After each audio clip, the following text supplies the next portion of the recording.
الحمد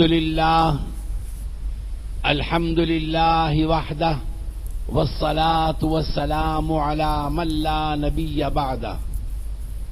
قال الله سبحانه وتعالى: بسم الله الرحمن الرحيم. نحن نقص عليك أحسن القصص.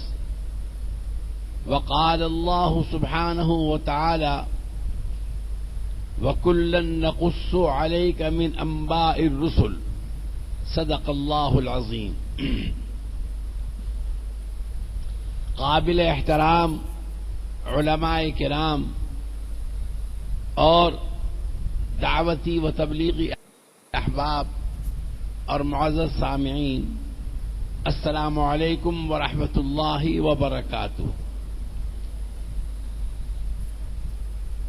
اس وقت میں نے آپ حضرات کے سامنے قرآن پاک کی 2 آیات تلاوت کی ہیں، اور ان دونوں آیات کا مفہوم اور مطلب یہ ہے کہ اللہ تعالی شانہ اپنے پاک کلام میں، قرآن مجید میں اس کی ترغیب دے رہے ہیں کہ اے انسانوں، اپنے بڑوں کے، اپنے بزرگوں کے واقعات اور قصے سناؤ، کیونکہ اس کے اندر اللہ تعالی نے بڑی تاثیر رکھی ہے. چنانچہ قرآن پاک جس طریقے سے احکامات کی کتاب ہے، اسی طریقے سے قرآن پاک کے اندر پہلے زمانے کی امتوں کے واقعات اور پہلے زمانے کے لوگوں کے واقعات بھی بیان کیے ہیں. اچھے لوگوں کے واقعات بھی بیان کیے ہیں تاکہ ان سے اچھائی کی طرف انسان چلے، اور برے لوگوں کے واقعات بھی بیان کیے ہیں تاکہ ان کا انجام دیکھ کر ان سے عبرت حاصل کرے اور ان کے راستے پر چلنے سے اپنے آپ کو بچائے. تو دونوں طرح کے واقعات اللہ تعالی نے بیان فرمائے. اسی اعتبار سے مجھے خیال ہوا کہ آپ حضرات دعوت اور تبلیغ کے متعلق تو بہت کچھ سنتے رہتے ہیں بیانات میں، اجتماعات میں، لیکن اصحاب دعوت کے متعلق بہت کم سننے کو ملتا ہوگا کہ یہ دعوت کن لوگوں نے چلائی، کیسے لوگ تھے، کن قربانیوں والے تھے، کن صفات سے اللہ تعالی نے ان کو متصف فرمایا تھا، اور کیسے کیسی محامد اور محاسن سے اللہ نے ان کو مزین فرمایا تھا. میرا جی چاہا کہ اس سلسلے میں کچھ آپ حضرات کے سامنے مختصر طور پر عرض کروں تاکہ دعوت کے ساتھ ساتھ اصحاب دعوت بھی آپ کو معلوم ہو جائے.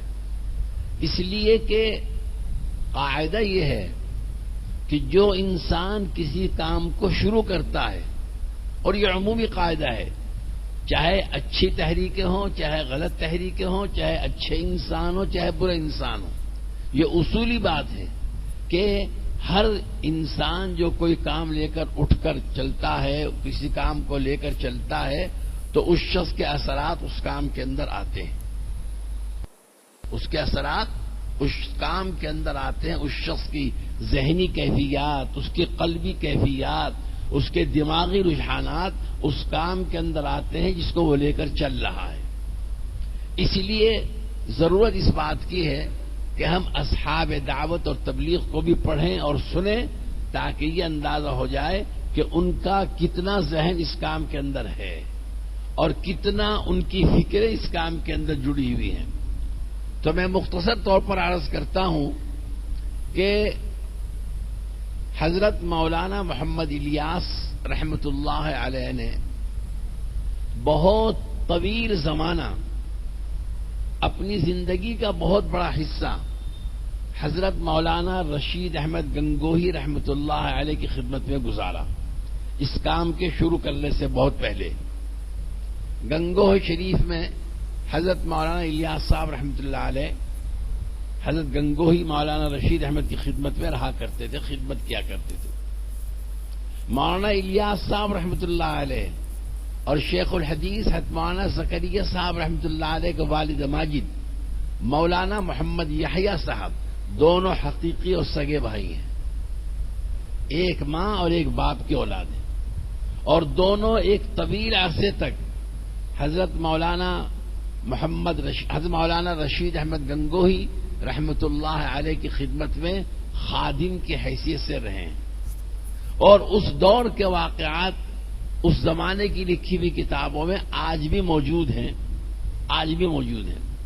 مثلا ایک واقعہ یہ ہے کہ حضرت مولانا رشید احمد گنگوہی رحمۃ اللہ علیہ اپنے کمرے میں تشریف فرما تھے، تو آواز کے ساتھ زور سے فرمایا، ارے بھائی اس کمرے میں کون کون ہے؟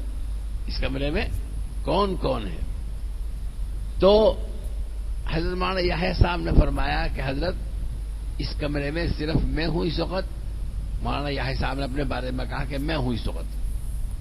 تو حضرت مولانا گنگوہی رحمۃ اللہ علیہ نے فرمایا، اچھا تم تو ماشاءاللہ سمجھدار آدمی ہو، اس لیے ایک بات کہتا ہوں اور غور سے سننا ایک بات۔ یہ حضرت گنگوہی نے فرمایا، پھر فرمایا کہ اللہ کا نام جتنی چاہے غفلت سے لیا جائے اثر کیے بغیر نہیں رہتا۔ اللہ کا نام جتنی چاہے غفلت سے لیا جائے اثر کیے بغیر نہیں رہتا، یعنی اللہ کے پاک نام میں اتنی تاثیر ہے اور اتنی قوت اور اتنی پاور ہے اللہ کے پاک نام میں کہ آدمی چاہے کسی بھی حال میں ہو اور کسی بھی رنگ میں رنگا ہوا ہو، لیکن جب اللہ کا پاک نام لے گا زبان سے تو دل کے اوپر اس کا اثر پڑے گا اور دل جا کر متاثر ہوگا۔ یہ آپ نے فرمایا۔ اس طرح کے بہت سارے واقعات ہیں، کتابوں کے اندر لکھے ہوئے ہیں۔ بہرحال حضرت مولانا گنگوہی رحمۃ اللہ علیہ کے انتقال کے بعد حضرت مولانا یحییٰ صاحب رحمۃ اللہ علیہ، یعنی ہمارے حضرت شیخ مولانا زکریا کے والد ماجد، اور یہ مولانا زکریا صاحب وہی جن کی کتاب فضائل اعمال آپ پڑھاتے ہیں۔ حضرت مولانا یحییٰ صاحب حضرت گنگوہی رحمۃ اللہ علیہ کے انتقال کے بعد گنگوہ سے سہارنپور مظاہر علوم میں تشریف لائے، اور تشریف لانے کا سبب یہ بنا کہ ہمارے حضرت شیخ اور حضرت مولانا الیاس صاحب کے پیر و مرشد حضرت مولانا خلیل احمد صاحب مہاجر مدنی اس وقت مظاہر علوم کے ہیڈ مدرس تھے، مظاہر علوم کی مینیجنگ کمیٹی کے ممبر تھے، اور پورا مدرسہ حضرت کے ہاتھ میں تھا۔ تو حضرت مولانا خلیل احمد رحمۃ اللہ علیہ نے مینیجنگ کمیٹی کو لکھا، ممبران کو، کہ میں اب ضعیف اور کمزور ہو گیا ہوں، اسباق مجھ سے پورے نہیں پڑھائے جاتے، اس لیے میری معاونت اور میری مدد کے لیے مولانا یحییٰ صاحب کو گنگوہ سے بلا لیا جائے اور مظاہر علوم میں رکھا جائے۔ چنانچہ وہ تشریف لے آئے گنگوہ سے چل کر اور مظاہر علوم کے استاد بن گئے اور مظاہر علوم میں پڑھانا شروع کر دیا۔ حضرت مولانا یحییٰ صاحب رحمۃ اللہ علیہ نے پڑھاتے رہے یہاں تک کہ ان کا آخری وقت آیا، سہارنپور میں ہی انتقال ہوا۔ انتقال کے بعد وہاں کی جو اس وقت کی مینیجنگ کمیٹی تھی انہوں نے طے کیا کہ اب مولانا یحییٰ صاحب کی جگہ مظاہر علوم کے اندر مولانا کو رکھا جائے۔ تو اس ریزولیشن کی روشنی میں حضرت مولانا زکریا صاحب کو مظاہر علوم میں بالکل پہلے درجے کا، پہلے لیول کا استاد بنا کر رکھا گیا۔ چھوٹا استاد، چھوٹی چھوٹی کتابوں کا پڑھانے والا وہ رکھا گیا۔ اور مولانا زکریا صاحب رحمۃ اللہ علیہ کے والد ماجد مولانا یحییٰ صاحب مظاہر علوم کے اندر آ گئے، پڑھانا شروع کر دیا۔ اسی زمانے میں حضرت مولانا خلیل احمد صاحب رحمۃ اللہ علیہ نے دوبارہ مینیجنگ کمیٹی کے لوگوں سے درخواست کی کہ جس طریقے سے مولانا یحییٰ صاحب کو بلایا گیا، مولانا الیاس صاحب کو بھی مظاہر علوم میں بلا لیا جائے، وہ بھی یہاں پڑھایا کریں۔ میرے عزیزوں اور دوستو، ہمارے اکابر کا اور بڑوں کا ایک خاص مزاج رہا ہے، ہمارے بڑوں کا، ہمارے اکابر کا ایک خاص مزاج اور خاص اصول رہا ہے، وہ یہ کہ نیک متقی پرہیزگار لوگوں کو، اللہ والے لوگوں کو چن چن کر اپنے چاروں طرف رکھا کرتے تھے تاکہ ان کی برکتوں میں، ان کی دعاؤں میں اور ان کے راتوں کی رونے دھونے کے اندر ان کا بھی حصہ ہو جائے، روے وہ اور حصہ ان کا ہو، دعائیں ان کی ہوں اور شرکت ان کی ہو، دعائیں ان کی ہوں اور آمین ان کی ہو۔ اس لیے ہمارے بڑوں کا یہ خاص مزاج رہا۔ اسی لیے مجھے درمیان میں ایک بات یاد آئی، ہمارے حضرت شیخ مولانا زکریا صاحب رحمۃ اللہ علیہ نے مظاہر علوم کے لیے جو تحریری وصیتیں چھوڑی ہیں، ان میں ایک وصیت یہ بھی ہے کہ مظاہر علوم کی مجلس منتظمہ میں، مینیجنگ کمیٹی میں حساب کتاب والے تو ہونے چاہیے تاکہ مدرسے کا ایک ایک پیسے کا حساب آئینے کی طرح صاف رہے، لیکن اللہ والے بھی ہونے چاہیے، اللہ والے بھی ہونے چاہیے۔ اس لیے ہمارے بزرگوں کا یہ مزاج رہا۔ چنانچہ مولانا یحییٰ صاحب بھی مظاہر علوم میں آ گئے، مولانا الیاس صاحب بھی مظاہر علوم میں آ گئے۔ کچھ عرصے کے بعد مولانا یحییٰ صاحب کا انتقال ہو گیا، سہارنپور میں ہی ان کی تدفین ہوئی۔ حضرت مولانا زکریا صاحب ان کی جگہ پر مظاہر علوم میں آ گئے۔ اب باقی بچے مولانا الیاس صاحب رحمۃ اللہ علیہ۔ اللہ کی شان، کچھ عرصے کے بعد حضرت مولانا الیاس صاحب رحمۃ اللہ علیہ کے والد ماجد، ان کا انتقال ہو گیا۔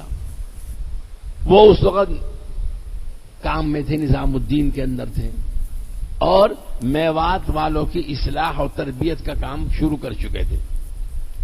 تو وہاں سے جب مولانا اسماعیل صاحب کا انتقال کی اطلاع آئی تو مولانا الیاس صاحب اس وقت مظاہر علوم کے اندر پڑھا رہے تھے، استاد تھے۔ کچھ دنوں کے بعد میوات کے لوگوں نے حضرت مولانا خلیل احمد رحمت اللہ علیہ سے درخواست کی کہ حضرت ہمارے یہاں مولانا الیاس صاحب کو بھیج دیا جائے تاکہ دین کی محنت کا جو کام چل رہا تھا وہ آگے کو چلتا رہے، بند نہ ہو، ختم نہ ہو جائے۔ حضرت مولانا الیاس صاحب رحمۃ اللہ علیہ حضرت مولانا خلیل احمد صاحب سے بیعت تھے، ان کے مرید تھے۔ یہ بھی ایک بات یاد رکھنے کی ہے کہ دعوت اور تبلیغ کے اندر جس طریقے سے ہمارے اکابر اور بڑوں نے، مولانا انعام الحسن صاحب، ان سے اوپر مولانا یوسف صاحب، ان سے اوپر حضرت مولانا الیاس صاحب اور ان کے ساتھ حضرت مولانا زکریا صاحب رحمۃ اللہ علیہ، جس طریقے سے ان حضرات نے ظاہری طور پر محنت فرمائی اور انسان کے ظاہر کو درست کیا، ان کے باطن کی بھی اصلاح کی فکر کرتے تھے، اندرون کی اصلاح کی کوشش کرتے تھے، اور وہ ہوتی ہے اسی راستے سے، ذکر فکر کے راستے سے، بیعت کے راستے سے، اللہ اللہ کے راستے سے تربیت ہوتی ہے اندرونی طور پر۔ بہرحال مولانا الیاس صاحب رحمۃ اللہ علیہ نے وہ خط جو تھا اپنے پیر و مرشد مولانا خلیل احمد صاحب کی خدمت میں پیش کر دیا کہ حضرت مجھے دلی بلایا جا رہا ہے، آپ کا مشورہ اگر ہو تو میں چلا جاؤں۔ تو حضرت مولانا خلیل احمد صاحب نے فرمایا ایسا کرو، 6 مہینے کی چھٹی لے لو مظاہر علوم سے، 6 مہینے کی چھٹی لے لو مظاہر علوم سے اور چلے جاؤ نظام الدین اور وہاں یہ کام شروع کرو۔ اگر کام چل گیا تو وہیں رہ جانا، اور اگر خدا نہ خواستہ کام نہیں چلا تو واپس آ کر پھر مظاہر علوم میں پڑھانا شروع کر دینا۔ اس سے کیا معلوم ہوا؟ اس سے معلوم ہوا کہ تبلیغ اور تعلیم دونوں ایک دوسرے کے ساتھ جڑے ہوئے ہیں۔ تبلیغ مدرسے میں گھسی ہوئی ہے اور مدرسہ تبلیغ میں گھسا ہوا ہے، کیونکہ مولانا الیاس صاحب کو وہاں سے مظاہر علوم سے اٹھا کر دلی بھیجا جا رہا ہے تبلیغ کے لیے، اور کیا کہہ کر بھیج رہے ہیں ان کے پیر و مرشد کہ اگر وہاں تبلیغ کا کام نہ چل سکے تو واپس پھر آ جانا مظاہر علوم میں اور یہاں بیٹھ کر پڑھا لینا۔ چنانچہ مولانا الیاس صاحب رحمۃ اللہ علیہ تشریف لے گئے اور وہاں جا کر کام شروع کیا۔ اللہ نے اس کام کے اندر بڑی قبولیت، مقبولیت عطا فرمائی اور بڑی مرجعیت اور مرکزیت عطا فرمائی اور لوگوں کو خوب اس سے فائدہ ہوا۔ اسی زمانے میں حضرت مولانا خلیل احمد مہاجر مدنی رحمۃ اللہ علیہ کو شوق اور اشتیاق اور دل کا تقاضا پیدا ہوا کہ میں سب کچھ چھوڑ چھاڑ کر ہجرت کر کے مدینہ منورہ چلا جاؤں اور وہاں حضور پاک صلی اللہ علیہ وسلم کے مبارک شہر مدینہ منورہ میں اپنی زندگی کے آخری دن بتاؤں. یہ شوق پیدا ہوا حضرت مولانا خلیل احمد رحمۃ اللہ علیہ اور بعین ہی یہی شوق اپنی آخری زندگی میں ہمارے حضرت شیخ حضرت مولانا زکریا صاحب رحمۃ اللہ علیہ کو بھی ہوا تھا کہ حضرت شیخ مدینہ منورہ میں مرنے کی خواہش اور تمنا لے کر پورے 10 سال تک وہاں مدرسہ علوم شریعہ کے ایک چھوٹے سے کمرے کے اندر زندگی گزار کے وہیں انتقال فرما کر مسجد نبوی میں نماز جنازہ ہو کر اور جنت البقیع میں دفن ہو گئے. تو حضرت مولانا خلیل احمد صاحب کو بھی یہ شوق پیدا ہوا کہ سب کچھ چھوڑ چھاڑ کر میں مدینہ منورہ چلا جاؤں, وہیں میری وفات ہو اور وہیں کی مٹی میں مل جاؤں. چنانچہ حضرت تشریف لے آئے مدینہ منورہ ہجرت فرما کر. ان کے ساتھ ساتھ حضرت مولانا الیاس صاحب رحمۃ اللہ علیہ اور ہمارے حضرت شیخ مولانا زکریا صاحب بھی تشریف لے گئے مدینہ منورہ. ان دونوں نے ہجرت کی نیت نہیں کی تھی, لیکن مولانا خلیل احمد صاحب ہجرت کی نیت سے تشریف لے گئے تھے.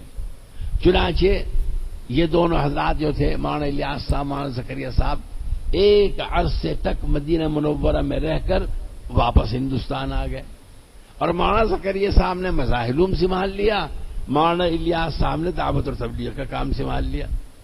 ایک ہی خاندان کے تھے اور ایک ہی ماتھے کی 2 آنکھیں تھے, ایک ہی پیشانی کی 2 آنکھیں تھے. ایک نے مظاہر علوم میں بیٹھ کر قال اللہ شروع کر دیا, ایک نے نظام الدین میں بیٹھ کر قال الرسول شروع کر دیا. دونوں نے ایک ہی کیا کہا کرتے ہیں نہر سے پانی پینا اور پلانا شروع کر دیا. اللہ کا کرنا ایسا ہوا کہ کچھ عرصے کے بعد یعنی 1346 ہجری میں آج سے تقریباً 97-98 سال پہلے 100 سال قبل سمجھ لو, حضرت مولانا خلیل احمد مہاجر مدنی کا مدینہ منورہ میں انتقال ہو گیا. نماز جنازہ آپ کی حرم نبوی شریف میں ہوئی اور جنت البقیع میں آپ دفن کر دیے گئے. جو آپ کی تمنا تھی اللہ تعالیٰ نے اس کے مطابق فیصلہ کر دیا. تو مولانا الیاس صاحب رحمۃ اللہ علیہ حضرت مولانا خلیل احمد صاحب کے ساتھ تشریف لے گئے مدینہ منورہ. وہاں جا کر مولانا الیاس صاحب رحمۃ اللہ علیہ پر جیسا کہ مولانا سید ابو الحسن علی ندوی رحمۃ اللہ علیہ نے ان کی سوانح مولانا الیاس صاحب ان کی دینی دعوت میں لکھا ہے, وہاں جا کر مولانا الیاس صاحب پر ایک خاص کیفیت پیدا ہوئی, خاص کیفیت پیدا ہوئی. اور وہ کیفیت تھی امت کی بے دینی اور امت کی دین سے دوری پر رونے کی کیفیت. ہر وقت روتے تھے کہ یا اللہ اس امت کا کیا ہوگا, یا اللہ اس امت کا کیا ہوگا, یہ جہنم کی طرف جا رہی ہے, یہ جنت سے دور ہوتی جا رہی ہے. یہ کیفیت اندرونی طور پر مولانا الیاس صاحب کی رات دن پلنی اور بڑھنی شروع ہوئی. اسی درد اور بے چینی کو لے کر مولانا الیاس صاحب ہندوستان واپس آ گئے اور یہاں آ کر پھر انہوں نے اس کام کو شروع کیا. حضرت شیخ حضرت مولانا زکریا صاحب رحمۃ اللہ علیہ کا کئی اعتبار سے گہرا تعلق اور رشتہ تھا مولانا الیاس صاحب رحمۃ اللہ علیہ سے, کئی اعتبار سے. ایک اعتبار تو یہ تھا, ایک رشتہ تو یہ تھا کہ دونوں ایک ہی پیر کے مرید تھے. مولانا الیاس صاحب کے پیر بھی مولانا خلیل احمد صاحب تھے, مولانا زکریا صاحب کے پیر بھی مولانا خلیل احمد صاحب تھے. اور دوسرا رشتہ یہ تھا کہ مولانا الیاس صاحب چچا اور حضرت شیخ بھتیجے, چچا بھتیجے کا رشتہ بھی تھا, پیر بھائی کا رشتہ, چچا بھتیجے کا رشتہ. اور تیسرا رشتہ کیا تھا کہ مولانا الیاس صاحب رحمۃ اللہ علیہ کی حقیقی بیٹی, مولانا الیاس صاحب رحمۃ اللہ علیہ کی حقیقی بیٹی یعنی مولانا یوسف صاحب کی حقیقی بہن وہ ہمارے حضرت شیخ کے نکاح میں تھی. تو داماد اور خسر کا رشتہ بھی تھا. تو کئی رشتے دونوں کے درمیان تھے. اور چوتھا رشتہ جو سب رشتوں سے زیادہ مضبوط تھا وہ یہ تھا کہ حضرت شیخ مولانا زکریا صاحب رحمۃ اللہ علیہ مولانا الیاس صاحب کے ساتھ اس دعوت کے تبلیغ کے میدان میں لوہے کا پہاڑ بن کر کھڑے رہے، کندھے سے کندھا ملا کر کھڑے رہے، ہٹے نہیں، پیچھے نہیں ہوئے، برابر ہر وقت ساتھ رہے۔ چنانچہ حضرت مولانا الیاس صاحب رحمۃ اللہ علیہ ہر وقت اس کا اہتمام فرماتے تھے کہ مولوی زکریا کی کیا رائے ہے۔ مسائل جو وہاں پیش آتے تھے نظام الدین میں، ان کو احتیاط سے رکھ لیا کرتے تھے کہ دیکھو سہارنپور سے مولوی زکریا آئیں گے، ان کے سامنے اس مسئلے کو رکھیں گے، وہ قرآن اور حدیث کی روشنی میں جواب دے دیں گے، قرآن اور حدیث کی روشنی میں جواب دے دیں گے۔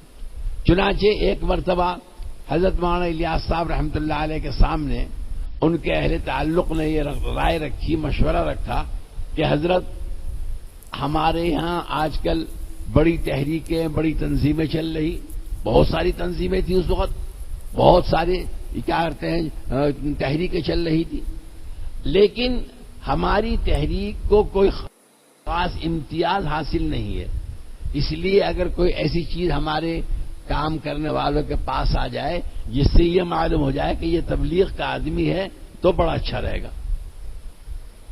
بھائی کیا ہونا چاہیے، کیا ہونا چاہیے؟ ایک صاحب نے رائے دی کہ حضرت جب ہماری جماعت کے لوگ گشت میں جائیں تو ایک جھنڈا امیر کے ہاتھ میں ہونا چاہیے تاکہ دور سے لوگ سمجھ لیا کریں کہ یہ تبلیغ والے آ رہے ہیں، گشت میں جا رہے ہیں۔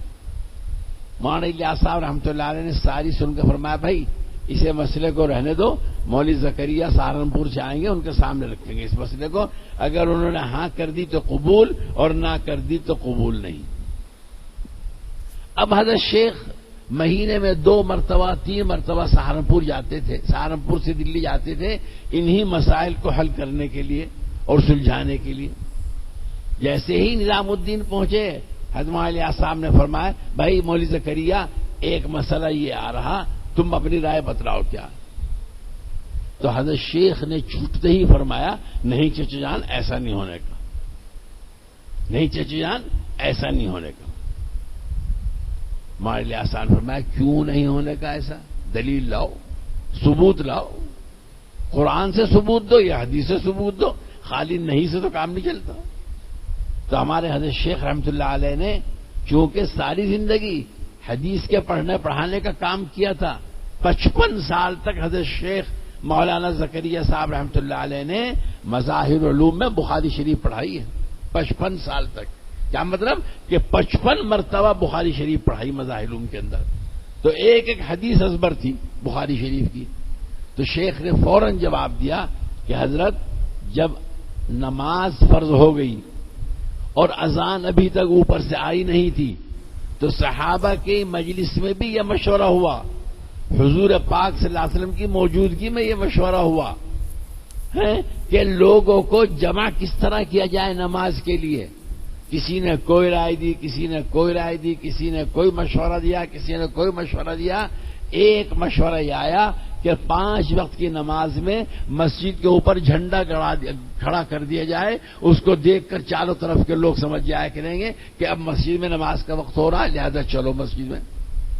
لیکن حضور پاک صلی اللہ علیہ وسلم نے سنتے ہی منع کر دیا تھا کہ نہیں بھائی یہ بات نہیں چلنے کی۔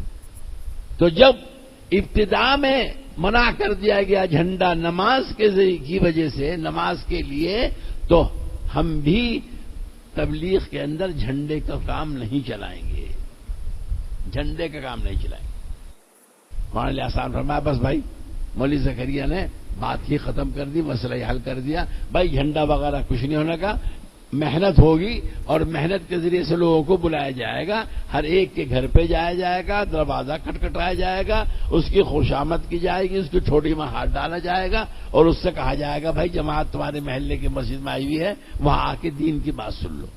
تو اس طرح کے مسئلے آتے رہتے تھے برابر برابر۔ حضرت شیخ رحمۃ اللہ علیہ بڑی کثرت کے ساتھ حضرت مولانا الیاس صاحب رحمۃ اللہ علیہ کی میت میں میوات جایا کرتے تھے، بہت کثرت کے ساتھ جاتے تھے۔ شروع میں بڑی محنتیں کی ان حضرات نے، بڑے مجاہدے کیے ان حضرات نے میوات والوں کو دین کی طرف، ایمان کی طرف لانے کے لیے۔ چلتے رہے مولانا الیاس صاحب رحمۃ اللہ علیہ نے اس دعوت اور تبلیغ کی محنت کا کام سہارنپور سے نظام الدین پہنچ کر 18 سال تک کیا. 18 سال تک. اس کے بعد حضرت مولانا الیاس صاحب رحمۃ اللہ علیہ کا انتقال ہو گیا تو ان کی جگہ پر حضرت مولانا محمد یوسف صاحب رحمۃ اللہ علیہ تشریف لائے. مولانا یوسف صاحب رحمۃ اللہ علیہ اور اس کی تفصیلات لکھی بھی ہیں کتابوں کے اندر کہ کس طریقے سے حضرت مولانا الیاس صاحب رحمۃ اللہ علیہ کی جگہ پر مولانا یوسف صاحب رحمۃ اللہ علیہ تشریف لائے. حضرت شیخ نے لکھا ہے آپ بیتی میں کہ میری اپنی چاہ یہ تھی، میری اپنی خواہش یہ تھی کہ مولانا الیاس صاحب کی جگہ پر مولانا الیاس صاحب ہی کے دوسرے خلیفہ حضرت حافظ مقبول حسن صاحب کو لایا جائے. دہلی کے اولیاء اللہ میں سے تھے، مشائخ میں سے تھے حافظ مقبول حسن صاحب، اور حضرت مولانا الیاس صاحب کے ممتاز خلفاء میں سے تھے، ان کو لایا جائے مولانا الیاس صاحب کی جگہ پر. اور اس کی وجہ بھی لکھی ہے حضرت شیخ نے آپ بیتی میں، فرمایا میں اس لیے چاہتا تھا کہ حافظ مقبول حسن صاحب نے ذکر بہت کر رکھا ہے، ذکر اللہ بہت کر رکھا ہے، اس لیے میں چاہتا تھا کہ ان کی جگہ پر وہ آ جائیں. لیکن اکثریت کی رائے یہ ہوئی کہ نہیں مولانا الیاس یوسف صاحب کو آنا چاہیے، اس لیے سب کی رائے کے سامنے شیخ پیچھے ہٹ گئے. مولانا یوسف صاحب رحمۃ اللہ علیہ نے اس دعوت اور تبلیغ کی محنت کا کام 22 سال کیا. 18 سال ان کے اور 22 سال مولانا یوسف صاحب رحمۃ اللہ علیہ کے. مولانا یوسف صاحب رحمۃ اللہ علیہ کی حیات میں دعوت اور تبلیغ کا یہ کام ہندوستان کے تو گوشے گوشے میں پہنچا، شہر شہر میں پہنچا، لیکن ملک سے باہر چند ہی عرب ملک تھے. مصر تھا، حجاز تھا، حرمین شریفین، ان ملکوں کے اندر 2-4 ملکوں میں یہ کام پہنچا تھا. پھر مولانا یوسف صاحب رحمۃ اللہ علیہ کا لاہور میں دعوت و تبلیغ کے اس سفر میں انتقال ہوا. وہاں سے آپ کا جنازہ دہلی لایا گیا. حضرت شیخ رحمۃ اللہ علیہ اس وقت سہارنپور میں تھے. اطلاع ملنے پر نظام الدین تشریف لائے، نماز جنازہ پڑھائی اور تدفین وہیں نظام الدین میں عمل میں آئی. اور اس کے بعد پھر حضرت جی ثالث مولانا انعام الحسن صاحب کو مولانا یوسف صاحب کی جگہ پر لایا گیا. اور اس میں حضرت شیخ رحمۃ اللہ علیہ نے بڑی دوربینی، بصیرت اور فراست کے ساتھ یہ کام کیا کہ سب لوگوں کو جوڑ کر متفق ہو کر مولانا انعام صاحب کو کیا کرتے ہیں مسند عطا کی. یہ نہیں تنہا اپنی رائے سے کہہ دیا کہ تم وہاں بیٹھ جاؤ، تم وہاں بیٹھ جاؤ، نہ، سب کو جوڑا، جوڑ کر مشورہ کیا، مشورہ کر کے پھر مولانا انعام صاحب رحمۃ اللہ علیہ کو حضرت جی ثالث بنایا. چنانچہ نظام الدین میں حضرت مولانا سید اسعد مدنی رحمۃ اللہ علیہ سے اعلان کرایا گیا تو پوری جمعیت کو ساتھ لے لیا. دارالعلوم دیوبند میں حضرت مولانا فخر الدین صاحب جو اس وقت وہاں کے شیخ الحدیث تھے، ان کے ذریعے سے دارالعلوم میں اعلان ہوا تو پورے دارالعلوم کو ساتھ لے لیا. اور مظاہر علوم تو تھا ہی حضرت شیخ مولانا زکریا صاحب کا، تو دارالعلوم، مظاہر علوم، جمعیت علماء ہند سب کے اتفاق رائے سے حضرت جی ثالث مولانا انعام الحسن صاحب کو امیر منتخب کر لیا گیا. پورے 32 سال تک، 32 سال حضرت جی ثالث مولانا انعام الحسن صاحب رحمۃ اللہ علیہ نے اس دعوت اور تبلیغ کے محنت کو پوری دنیا کے اندر چلایا. اللہ نے ان کو وقت بھی زیادہ دیا، مدت بھی زیادہ دی، عمر بھی ان کی زیادہ ہوئی، اور اسی تناسب سے کام بھی ساری دنیا کے اندر ہوا.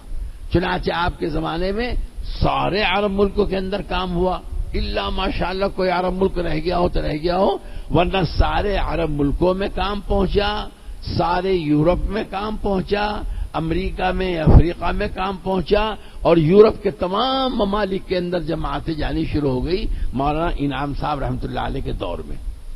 اور اللہ نے عجیب بصیرت عطا کی تھی. بھائی 5 منٹ اگر زیادہ ہو جائے، 10 منٹ تو محسوس تو نہیں کریں گے آپ حضرات؟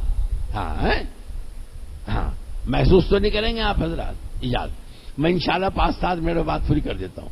اللہ تعالیٰ نے حضرت جی مولانا انعام صاحب رحمۃ اللہ علیہ کو بڑی بصیرت، بڑا فہم اس دعوت اور تبلیغ کے کام کے سلسلے میں عطا فرمایا تھا. بہت سارے اوصاف تھے. ہم نے مولانا یوسف صاحب رحمۃ اللہ علیہ کو تو بہت کم دیکھا کیونکہ چھوٹی سی عمر کے تھے، لیکن حضرت جی ثالث مولانا انعام صاحب رحمۃ اللہ علیہ کو خوب دیکھا، خدمت بھی خوب کی اللہ کے فضل و کرم سے، اللہ قبول فرمائے. تو بڑی بصیرت اللہ تعالی نے عطا فرما رکھی تھی اور بڑے صفات، بڑے کمالات مولانا انعام صاحب رحمۃ اللہ علیہ میں اللہ تعالی نے مرحمت فرما رکھے تھے. ان کے سارے کمالات میں ایک کمال یہ تھا کہ لوگوں کی بڑی سے بڑی بات سن کر اور لمبی سی لمبی اور چوڑی سی چوڑی تقریر سننے کے بعد ایک دو جملے میں اس کا جواب دے کر اور پھر ذکر اللہ میں مشغول ہو جایا کرتے تھے، ذکر اللہ میں لگے رہا کرتے تھے. لمبی چوڑی بات کی لوگوں نے اور ایک جملے میں اس کا جواب دے کر پھر اپنا اللہ کی طرف متوجہ ہو جایا کرتے تھے، پھر ذکر اذکار شروع کر دیا کرتے تھے. اس طرح کے بہت سارے واقعات ہیں. واقعہ سنا دیتا ہوں، اسی سے اندازہ ہو جائے گا. ایک ملک کے بڑے خواص، کام کرنے والے حضرت جی کی خدمت میں آئے. معینان صاحب جماعت میں وقت لگا کر آئے تھے اور ملک کو پھر کر آئے تھے. انہوں نے کمرہ نمبر 6 میں اوپر بیٹھ کر حضرت جی رحمۃ اللہ علیہ کے سامنے پوری کارگزاری سنائی، اپنی سفر کی، جانا آنا، کام کرنا، محنت کرنا، کتنے آدمی جماعتوں میں نکلے، کیا ہوا، پوری تفصیل سنائی. اور پوری تفصیل سنانے کے بعد جوش میں آ کر کہنے لگے وہ حضرات کہ حضرت جی ہم تو اس نتیجے پر پہنچے کہ یہی کام کرنے کا ہے. حضرت جی ہم تو اس نتیجے پر پہنچے کہ یہی کام کرنے کا ہے. تو مولانا صاحب رحمۃ اللہ علیہ اس طرح تکیے پر اس طرح ٹیک لگائے بیٹھے ہوئے تھے. جب ان کا یہ جملہ آپ نے سنا تو ایک دم سیدھا ہو کر بیٹھ گئے، تکیہ چھوڑ دیا، سیدھا ہو کر بیٹھ گئے. فرمایا کیا کہا دوبارہ کہو، کیا کہا دوبارہ کہو. تو انہوں نے کہا حضرت جی ہم تو اس نتیجے پر پہنچے کہ یہی کام کرنے کا ہے. حضرت جی نے فرمایا کہ تمہارے اندر اور ہمارے اندر ہی کا اور بھی کا فرق ہے. تمہارے اندر اور ہمارے اندر، یا تمہارے کام میں اور ہمارے کام میں ہی کا اور بھی کا فرق ہے.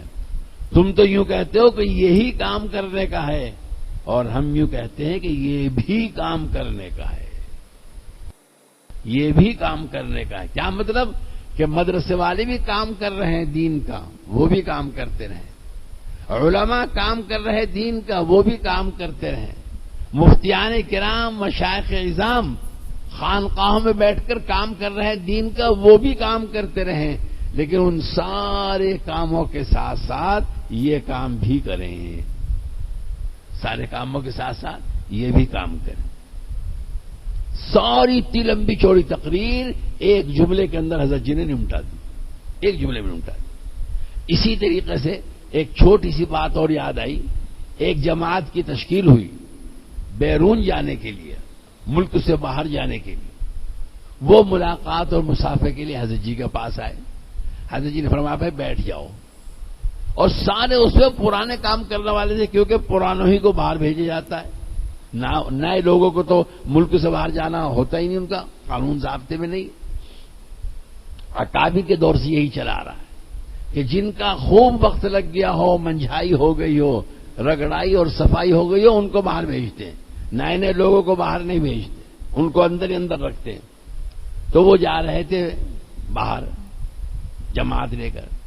حضرت جی نے فرمایا بیٹھ جاؤ. پھر بہت محبت کے ساتھ، بہت پھوکے لہجے میں فرمایا بھائی تم لوگ بیرون کیوں جا رہے ہیں، تم لوگ بیرون کیوں جا رہے ہیں. اب وہ سب ایک دوسرے کا منہ دیکھنے لگے کہ بھائی اس کا کیا جواب دیں، کیونکہ یہ جواب تو سوچا ہی نہیں تھا. ہر ایک کے ذہن میں یہ تھا کہ جامیں گے، تبلیغ کریں گے، لوگوں کی اصلاح کریں گے، لوگوں کو جو ہے کلمہ نماز سکھائیں گے، لوگوں کو مسجدوں میں لائیں گے، یہ کریں گے وہ کریں گے. لیکن کیوں جا رہے ہیں اس کا کوئی سوچا بھی نہیں تھا جواب. اب ہر ایک دوسرے کو دیکھ رہا کہ بھئی تو جواب دے دے، تو جواب دے دے، تو جواب دے دے. جب کافی دیر ہو گئی اور کسی نے جواب نہیں دیا تو حضرت جی نے فرمایا تمہاری طرف سے اگر اجازت ہو تو جواب میں دے دوں، جواب میں دے دوں، تم جماعت والوں کا ہاں ہاں حضرت ضرور دیجیے۔ فرمایا بیرون ہم اس لیے جا رہے تاکہ ہمارے اندرون کی اصلاح ہو جائے، بیرون اس لیے جا رہے تاکہ ہمارے اندرون کی اصلاح ہو جائے۔ ان کو آج تک یہ پتہ ہی نہیں تھا کہ ہم اپنی اصلاح کرنے کے لیے جا رہے ہیں، وہ تو یہ سوچ کر خوش ہو رہے تھے کہ ہم دوسروں کی اصلاح کرنے جا رہے ہیں۔ حضرت جی نے وہیں سے جڑ کاٹ دی کہ نہیں، یہ مت نیت کرو کہ دوسروں کی اصلاح کرنے جا رہے ہیں، یہ نیت لے کر جاؤ کہ اپنی اصلاح کرنے کے واسطے جا رہے ہیں۔ فرمایا بیرون اس لیے جا رہے تاکہ اندرون کی اصلاح ہو جائے۔ تو میرے دوستوں، میرے بزرگوں اور میرے بھائیوں اور دینی محنت کرنے والے ساتھیوں، یہ اللہ تعالیٰ کا ایک نظام ہے، اور جس پر اللہ تعالیٰ نے ہمارے ان چاروں اکابر کو چلایا، مولانا زکریا صاحب، مولانا الیاس صاحب، مولانا یوسف صاحب، مولانا انعام صاحب، یہی کام کا نہج ہے اور یہی کام کی ترتیب ہے۔ اور کتابوں کے اندر بھی آتا ہے، اکابر کا بھی ارشاد ہے، بزرگوں کا بھی ارشاد ہے، اوپر سے چلا آ رہا ہے کتابوں کے اندر لکھا ہوا البرکت مع اکابرکم، البرکت مع اکابرکم، کہ برکت تو تمہارے بڑوں کے اندر ہے، برکت تمہارے بڑوں کے اندر ہے۔ تم نے اپنے بڑوں کو جس طرح کام کرتے ہوئے دیکھا ہے، سنا ہے، پڑھا ہے، اسی اعتبار سے آگے کرتے رہو، انشاءاللہ تعالی تمہاری کشتی بھی اللہ تعالیٰ اسی طرح پار لگا دیں گے جس طرح تمہارے بڑوں کی لگا دی۔ بس اللہ تعالی شان ہو ہم سب کو قبول فرمائے، دین کی محنت کو صحیح رخ پر چلنے کے لیے ہم سب کو توفیق عطا فرمائے۔ وآخر دعوانا ان الحمدللہ رب العالمین۔ ابھی یہ موضوع بہت لمبا چوڑا تھا، اور اللہ کا فضل ہے کہ میں اس موضوع پر اپنی تعریف نہیں کرتا، اللہ کے گھر میں بیٹھا ہوا ہوں، الحمدللہ میں اس موضوع پر 1.5 گھنٹہ 2 گھنٹہ بہت آرام کے ساتھ حضرت شیخ کے، مولانا الیاس صاحب کے، مولانا یوسف صاحب کے، مولانا انعام صاحب کے سینکڑوں واقعات سنا سکتا ہوں الحمدللہ، لیکن وقت کم ہے، آگے بھی جانا ہے، سارا نظام گڑبڑ ہو جائے گا، اس لیے انشاءاللہ اللہ نے چاہا تو دوبارہ پھر کہیں ملاقات ہوگی اور اطمینان کے ساتھ ہم اپنی معروضات پیش کریں گے۔ درود شریف پڑھ لیں۔ پانی ہے بس۔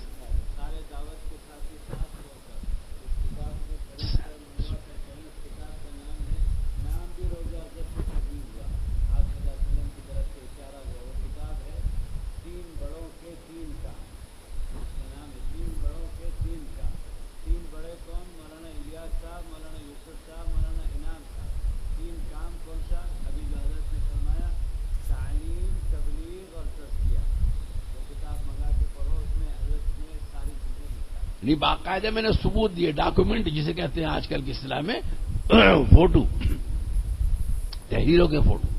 حضرت شیخ کی اس کے اندر ایک تحریر کا فوٹو میں نے دیا ہے کہ مولانا الیاس صاحب رحمۃ اللہ علیہ کا جس دن فجر کی نماز کے بعد انتقال ہوا ہے، اس رات کو حضرت شیخ نے پورے مرکز کے اندر گھوم پھر کر دیکھا کہ کتنے لوگ ذکر اللہ میں مشغول ہیں، تو حضرت نے 35 آدمیوں کے نام نوٹ کیے کہ 35 آدمی ذکر اللہ میں مشغول تھے۔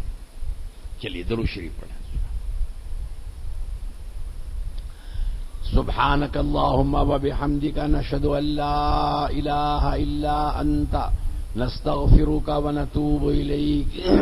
اللہم صلی علی سیدنا ومولانا محمد وعلى آل سيدنا ومولانا محمد كلما ذكره الذاكرون وكلما غفل عن ذكره الغافلون۔ یا اللہ، جو کچھ کہا سنا گیا اس پر عمل کی توفیق عطا فرما۔ یا اللہ، ہمیں اپنے بزرگوں کے نقوش قدم پر قائم فرما، مضبوطی کے ساتھ اس پر عمل کی توفیق نصیب فرما۔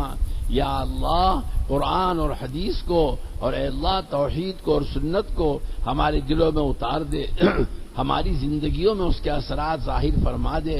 اے اللہ، اس محنت کو اپنے صحیح اور اصل رخ کے ساتھ قائم فرما کر قیامت تک کے لیے اے اللہ اس کے قیام کا بقا کا فیصلہ فرما. یا اللہ ان محنت کرنے والوں کو قبول فرما، ان کی محنتوں کو قبول فرما.